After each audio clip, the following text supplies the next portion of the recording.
รากฏว่าวันนี้มีความเคลื่อนไหวจากปปชเพราะว่าก่อนหน้าไม่มีกระแสข่าวว่ามีการยื่นสำนวนคดี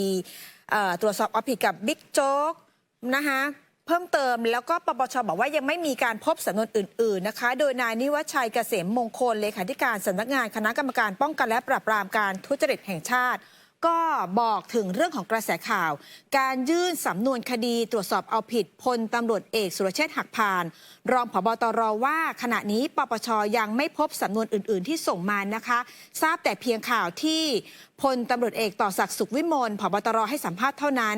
โดยชี้ว่าหากเป็นสำนวนที่เกี่ยวข้องกับเจ้าหน้าที่รัฐก็สามารถส่งมาได้แต่หากไม่มั่นใจปปชก็ยินดีที่จะช่วยตรวจสอบให้ตอนนี้ในมือปปชมีเพียงสำนวนที่กล่าวโทษพลตำรวจเอกสุรเชษฐ์กับพวกที่มีการเรียกรับเงินจากเว็บพนันออนไลน์และสำนวนที่มีการกล่าวโทษพันตำรวจเอกภาคภูมิพิสมัยนะคะส่วนความคืบหน้าของคดีคณะกรรมการมีมติตรวจรับสำนวนต่อไปก็คือกระบวนการตรวจสอบที่จะพิจารณารายละเอียดดูว่าสำนวนที่ตำรวจส่งมาครบถ้วนหรือไม่หากไม่ครบก็ต้องขอเพิ่มไปยังพนักงานสอบสวนและถ้าหากมีมูลความผิดก็สามารถสั่งไต่สวนได้เลยนะคะเท่าที่ตรวจสอบก็ทราบว่าหลักฐานในสำนวนคดียังไม่ครบถ้วนส่วนขาดมากน้อยเพียงใดอันนี้ไม่ทราบว่าอยู่ที่พนักงานสอบสวนมีเท่าใดทราบเพียงแค่ว่าจำนวนที่อยู่ในมือปปชเท่านั้นซึ่งเร็วๆนี้ก็จะส่งหนังสือขอเอกสารและพยานหลักฐานเพิ่มเติมซึ่งเป็นไปตามอำนาจหน้าที่ถ้าปปชเห็นว่าหลักฐานจากพนักงานสอบสวนไม่เพียงพอก็สามารถค้นหาพยานหลักฐานได้ด้วยตัวเองนะคะส่วนเรื่องความโปร่งใสในการทำคดีทุกอย่างในการทำงานเนี่ยก็อยู่ในกระบวนการยุติธรรมจะขึ้นอยู่กับพยานหลักฐานว่ามีความสำคัญมากน้อยเพียงใดหากส่งหลักฐานมาแต่ไม่นำเข้าสำนวนหรือตรวจสอบผู้ถูกร้องก็สามารถตรวจสอบและโต้แย้งได้แล้วก็ปปชเองเนี่ยก็มีหน้าที่วินิจฉัยแต่ยังไม่สิ้นสุดต้องส่งเรื่องไปยังสำนักงานอัยการสูงสุดและศาลส่วนความหนักใจในการทำคดีท่านก็บอกว่ามองว่าหนักใจเพียงแค่พยานหลักฐานจะมีครบและเพียงพอที่จะเชื่อมโยงต่อไปหรือไม่นะคะอันนี้ก็เป็นกระบวนการความคืบหน้าส่วนความเคลื่อนไหวของบิ๊กโจ๊กนะคุณผู้ชมเราก็เห็นตั้งแต่เมื่อวานว่าในช่วงนี้บิ๊กโจ๊กเนี่ยท่านก็ลาราชการใช่ไหมคะแล้วก็เดี๋ยววันอีกน่าจะต้นสัปดาห์เนี่ยที่จะเดินทางไปอังกฤษต่อด้วยนะคะเมื่อวานนี้เนี่ยช่วงเย็นนี้นะคะท่านก็ไปที่พัทลุงไปในฐานะนายกสมาคมปักใต้นะคะก็ไปร่วมรับประทานอาหารกับชาวพัทลุงแล้วก็โอ้โหเนี่ยนะคะคนเนี่ยนะคะมาให้กำลังใจกันเยอะมากนะคะคุณผู้ชมเนี่ยนะคะพอไปถึงเนี่ยไปที่โรงแรมชัยคณาธานีนะคะพี่น้องประชาชนชาวพัทลุงเนี่ยก็มารอต้อนรับเห็นบอกว่ามากว่า500คนนี่เป็นภาพบรรยากาศคุณผู้ชมดูบางช่วงบางตอนนะได้ครับเล่นเลยครับเชิญเลยครับมาเลยมาเลยครับอะไรพี่อย่าเพิ่งตักได้ครับเดี๋ยวได้ทุกคนครับพี่ออกมาก่อนครับออกมาก่อนครับง่ายๆครับเชิญเลยครับเนี่ยนะคะก็เป็นภาพบรรยากาศที่พอไปถึงปุ๊บเนี่ยโอ้โหเรียกว่าคนไปรอรับกันเยอะมากๆนะคะนี่ก็ไปในฐานะของนายกสมาคมชาวปากใต้ในพระบรมราชูปถัมภ์เมื่อวานนี้ตอนเย็นคุณผู้ชมโรงแรมชัยคณาธานีจังหวัดพัทลุงนะคะพี่น้องชาวพัทลุงเนี่ยก็มาต้อนรับคือเขาจัดกิจกรรมรวมใจเป็นหนึ่งเดียวคนใต้ไม่ทิ้งกันก็เรียกว่ามีการรับประทานอาหารให้กำลังใจพูดคุยกันเห็นว่าบิ๊กโจ๊กเองก็บอกว่าคือเมื่อวานให้สัมภาษณ์ลักษณะเหมือนว่าก็จะไปพยายามเพราะว่าในฐานะนายกสมาคมเนี่ยก็จะไปพบปะพี่น้องชาวใต้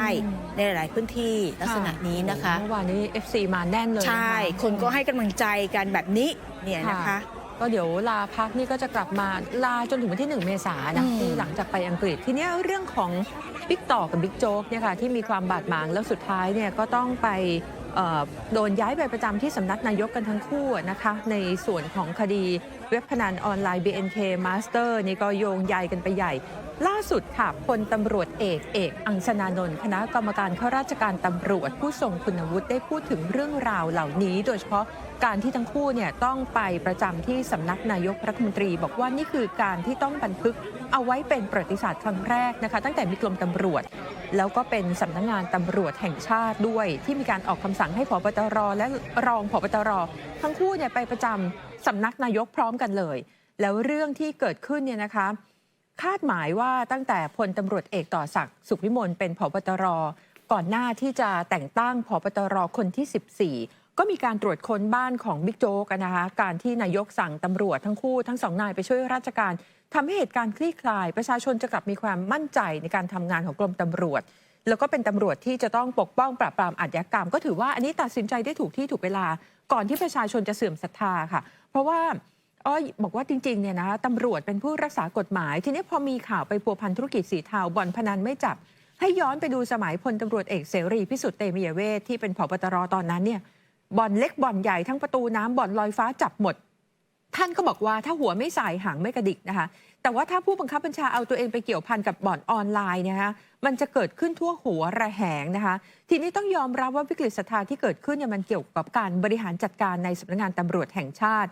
โดยผู้บังคับบัญชาสูงสุดคือผบตรและรองผบตรคราวนี้ถูกกล่าวหากันทั้งคู่เกี่ยวกับการกระทำผิดกฎหมายได้รับผลประโยชน์จากพนันออนไลน์ตำรวจเขาก็ปวดหัวใจนะคะเพราะว่ามันไม่ได้เป็นจริงตามนั้นหมดคือท่านก็บอกว่าตำรวจไม่ได้รวยไม่ได้มีพฤติกรรมที่เกี่ยวข้องกับเว็บพนันปลาเน่าตัวเดียวเหม็นไปทั้งคลองเลยนะคะแล้วก็เว็บพนันเหล่านี้ท่านบอกว่ามันเติบโตมากๆช่วงโควิดที่ผ่านมาแล้วก็กระจายไปในโซเชียลมีเดียนะคะมา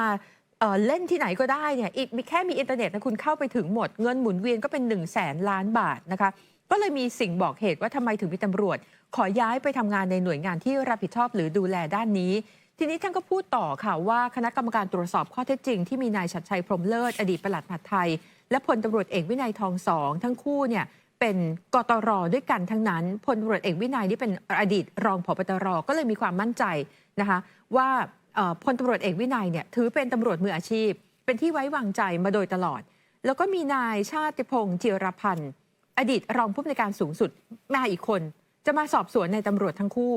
กรรมการชุดนี้เนี่ยจะไม่ก้าวไก่คดีที่ทำกันอยู่แล้วทั้งในปปชปปงและที่สน.เตาปูนส่วนพวกนั้นก็ว่ากันไปแต่ว่าในคำสั่งสามารถแต่งตั้งคณะทำงานมาช่วยเหลือได้ค่ะถ้าสรุปก็คือว่าต้องทำงานเชิงลึกหากว่า60 วันเนี่ยคงจะไม่ได้ข้อสรุปตามโจทย์ที่นายกบอกมันยังมีอีกหลายคำถามมากที่ต้องหยิบมาขยายนะคะคิดว่าอาจจะเชิญพลตำรวจตรีนำเกียรติธีรโรจน์พงศ์อดีตผู้บังคับการสพรมาให้ข้อมูลด้วยแล้วก็พูดถึงบิ๊กโจ๊กว่าตราบใดศาลยังไม่พิพากษาก็ถือเป็นผู้บริสุทธิ์นะคะแม้ว่าจะถูกกล่าวหาเพราะว่าระบบการไต่สวนของเราเนี่ยเป็นการไต่สวนในระบบกล่าวหาแต่ว่าถ้าข้อเท็จจริงไม่ได้สรุปว่ามัวหมองหรือทำผิดหรือไม่อันนี้ก็ต้องดูใกล้ๆคือตอนนี้มีเวลาอีก6 เดือนกว่าจะแต่งตั้งผบตรคนต่อไปซึ่งคาดหมายว่าจะเป็นวันที่1 พฤศจิกายนคือปกติเนี่ยนะคะการแต่งตั้งผบตรรอบนี้การแต่งตั้งแทนผู้ที่จะเกษียณอายุก่อน30 กันยายนอันนี้คือสภาวะปกติแต่ว่าปีนี้โดยสรุปเนี่ยคิดว่าการแต่งตั้งผบตรและนายพลน่าจะเริ่มได้นู่นเลยค่ะ1 พฤศจิกายนนั่นก็หมายความว่าพลตำรวจเอกต่อศักดิ์เกษียณไปแล้ว1 ตุลาคมพลตำรวจเอกกิตติรัตน์พันเพชรจะยังเป็นรักษาราชการผบตรอยู่ส่วนผบตรคนที่15การแต่งตั้งที่จะมีในเดือนพฤศจิกายนอนุมานว่าตอนนั้นการสอบสวนอาจจะยังไม่แล้วเสร็จนายกจะเป็นผู้คัดเลือกรองผบตรและเจรตำรวจแห่งชาติ1 คนมาเป็นแคนดิเดตผบตรขณะนั้นนะคะทีนี้ถ้าบิ๊กโจ๊กยังช่วยราชการที่สำนักนายกอยู่ก็ไม่ได้ถูกตัดความเป็นแคนดิเดตผบตรในขณะนั้นด้วยค่ะหนังม้วนยาวเลยคุณกาวาวนะคะกว่าจะเห็นหน้าเห็นหลังมีการคาดการณ์ว่าบิ๊กต่ายอาจจะต้องรักษาราชการยาวๆไปค่ะมาร่วมสนับสนุนท็อปนิวส์นำเสนอความจริงได้แล้ววันนี้เพียงกดปุ่ม Super Thanks แล้วเลือกจำนวนเงินตามที่ต้องการได้เลยครับขอบคุณครับ